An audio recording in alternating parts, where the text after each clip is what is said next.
아동 관련 사회 문제를 분석하는 픽뉴스. 아이의 10월 픽뉴스 주제는 바로 탈북 아동 문제입니다.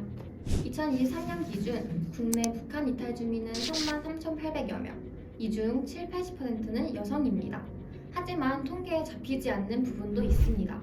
바로 엄마들입니다. 특히 한국에서 아이를 혼자 키우는 탈북 여성들은 정신적, 경제적으로 큰 어려움을 겪는 경우가 많습니다. 국내 탈북민 한부모 가정 통계는 따로 없지만 전문가들은 다른 여러 통계를 미루어 볼 때 미혼모나 싱글맘의 수가 많을 것으로 추정하고 있습니다. 육아정책연구소는 2020년 보고서에서 탈북민 75%가량이 30에서 50대 여성이라는 점, 학생 자녀가 있는 경우가 46.6%라는 점, 본인 포함 가구원 수가 평균 2.4명이라는 점 등을 미루어 보았을 때 탈북민 중 엄마와 자녀 둘이 사는 한부모 가정 비율이 가장 높을 것으로 분석했습니다. 통일부는 2019년 7월 탈북 모자 사망 사건을 계기로 탈북민 취약 위기가구 전수조사를 실시하고 지원에 나섰지만 인력 부족과 탈북민 특유의 폐쇄성으로 인한 조사 한계 등 여러 문제점이 지적되었습니다.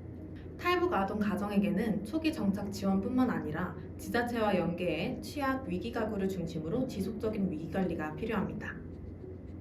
현재 탈북민의 경우 보호기간 5년이 만료되면 대부분 탈북민 관리망에서 벗어나 일반 사회복지 시스템에 편입됩니다. 그러나 특히 아이를 혼자 기르는 탈북 여성의 경우 단발성 지원이 아니라 장기적인 관점에서 안정적인 수입원을 가질 수 있도록 교육이 뒷받침되어야 합니다. 윤동주 우리들 학교 교장은 이 경우 아이를 양육하고 안정적인 수입원을 확보하기 위해 재사회화 교육을 충분히 받은 다음 직업 전선에 뛰어들어야 하는데 대부분 나이가 많고 당장 아이를 키워야 해서 제대로 된 교육을 받지 못한 채 돈벌이에 급급한 경우가 많다고 지적했습니다.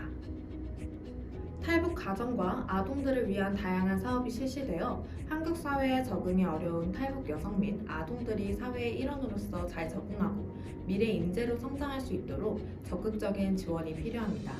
소외된 아동들의 건강한 성장을 위해 노력하는 사회가 되기를 희망합니다.